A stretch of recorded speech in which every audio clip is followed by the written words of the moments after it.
Assalamu alaikum wa rahmatullahi wa barakatuh. Donc, dans cette deuxième vidéo, nous allons voir comment définir nos mots de recherche. Donc, dans un premier temps, nous allons essayer de définir ce qu'on appelle la démence, c'est-à-dire notre premier mot qui est la maladie.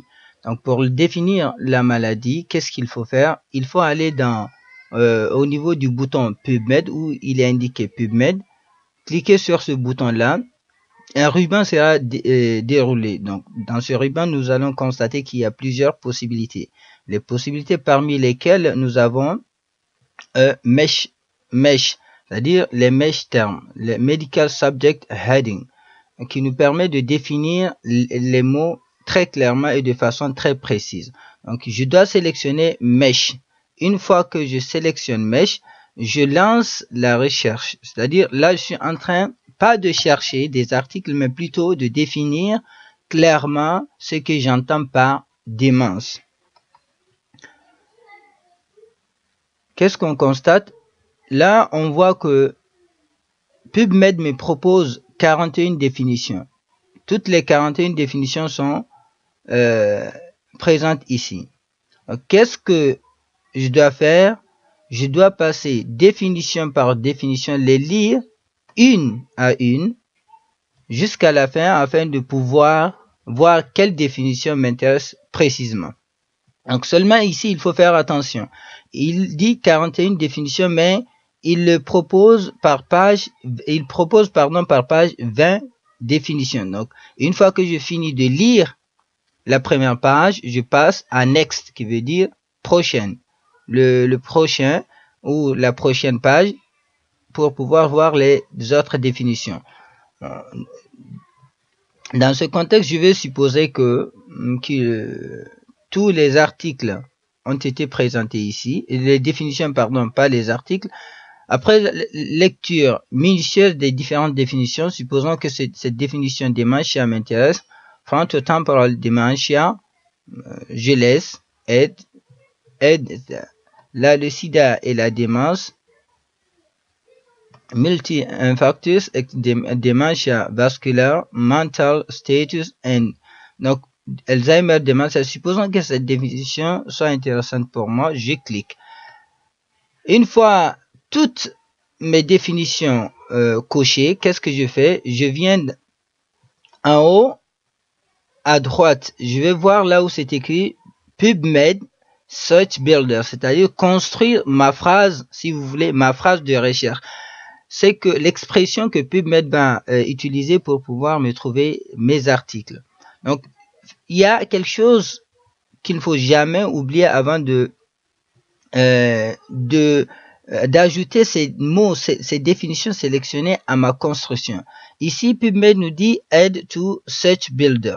Juste à côté, il y a un bouton qui indique des opérateurs. Si je clique sur ce bouton-là, je vois qu'il y a trois types d'opérateurs. Il est très important de connaître la différence entre ces opérateurs. Quand je laisse le mot AND, c'est-à-dire les définitions que je vais ajouter dans ma construction, PubMed va les séparer par l'opérateur AND, qui veut dire, par exemple, cette première définition que j'ai ici, sa définition et la définition de l'autre. Donc, il faut qu'il y ait une intersection, c'est-à-dire il va utiliser l'intersection des deux définitions. Si je laisse l'opérateur, si je choisis plutôt l'opérateur OR, il va me donner, il va me prendre plutôt le périmètre de la première définition qui sera associé au périmètre de la deuxième définition. Nous voyons que dans ce cas, la définition reste plus large. Si je prends note, ça veut dire que PubMed va me considérer la définition par exemple du premier mot, ici dementia, note dementia associée à Alzheimer. Donc il va prendre toutes les définitions de dementia et il va enlever dans cette définition tout ce qui touche à Alzheimer. Donc faites attention, là le choix est délicat. Donc dans ce cas-là, dans la définition, dans mon cas, je dis ça c'est un exemple parmi tant d'autres. C'est à vous de d'aller définir concrètement ce que vous voulez. Si c'est le dernier cas, c'est-à-dire la définition large dans laquelle il faut extraire une partie, là vous mettez note. Mais ici, nous allons prendre comme exemple or. Or qui veut dire, prends-moi la définition partout où tu trouves la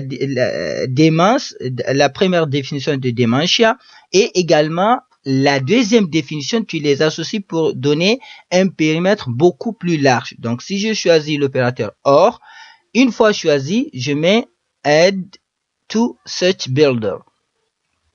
Là, vous voyez, il me met dementia mesh term, c'est-à-dire une définition précise, c'est-à-dire medical subject heading, la définition ou or. Si j'avais laissé le end, il allait me mettre end ici. Si j'ai mis note, il allait me mettre note ici. Donc, Alzheimer disease et la maladie d'Alzheimer en mesh term avec une définition bien précise.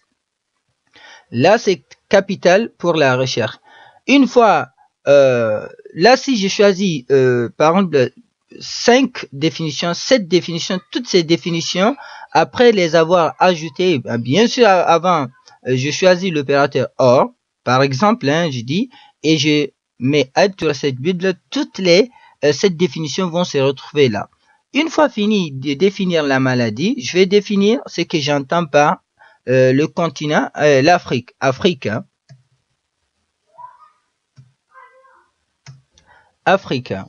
Donc, je lance. Là, il me dit qu'il a trouvé 12 définitions du mot Afrique. Quelles sont les définitions qui m'intéressent? Est-ce que toutes ces définitions m'intéressent ou bien c'est que quelques-unes qui m'intéressent? Là, je suppose que cette définition m'intéresse et soit une définition qui m'intéresse. Là, je dis ça ne m'intéresse pas. Je vais supposer que c'est la seule et unique définition qui m'intéresse. Donc, dans ce cas, qu'est-ce que je fais? Je viens toujours au niveau de add to such builder pour l'ajouter. Par contre, là encore, il faut faire attention. Il faut savoir ce qu'on veut. Là, je vais trouver la maladie dementia en Afrique ou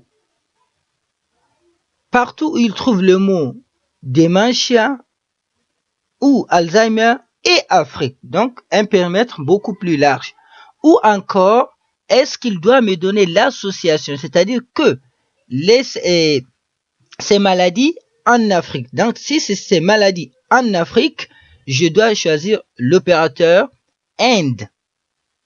Si c'est toutes ces maladies associées à partout où il trouve Afrique, c'est-à-dire Afrique de côté, dès qu'il trouve dans une étude Afrique, et dès qu'il trouve dans une étude dementia or Alzheimer disease, il va me les prendre. Ou encore, c'est cette maladie qui est là, mais qu'il exclut toutes les études réalisées en Afrique. Là, je mets note. Donc, vu que je vais supposer que nous, dans ce cas-là, nous sommes intéressés par les études réalisées en Afrique. Donc, dans ce cas, je laisse l'opérateur AND. Et je dis add to such builder. Là, vous voyez ce qu'il me fait. Il me dit qu'il a pris dementia, la démence ou la maladie d'Alzheimer and Africa. Donc, et le continent africain, c'est-à-dire ces deux maladies dans le continent africain. Donc, qu'est-ce que je fais? Là, pour conserver les traces de ma construction de recherche, je le copie et je vais le coller dans un fichier Word. Mais en attendant que le fichier Word s'ouvre, nous avons fini la construction. Donc, d'ici, je peux lancer ma recherche dans PubMed. Là, vous voyez, Search PubMed. Donc, je lance et je vais voir le nombre d'articles. Là, vous voyez, il me donne 394 articles, qui est nettement différent plutôt des chiffres, des premiers chiffres qu'il m'a proposés. Donc, nous voyons que l'organisation des mots clés est très importante pour trouver des articles bien précis et un nombre d'articles plus ou moins conséquent. Inch'Allah, nous allons nous arrêter là pour cette deuxième vidéo et nous allons revenir pour continuer Inch'Allah la troisième partie. Barakallahu fikum, assalamu alaikum wa rahmatullahi wa barakatuh.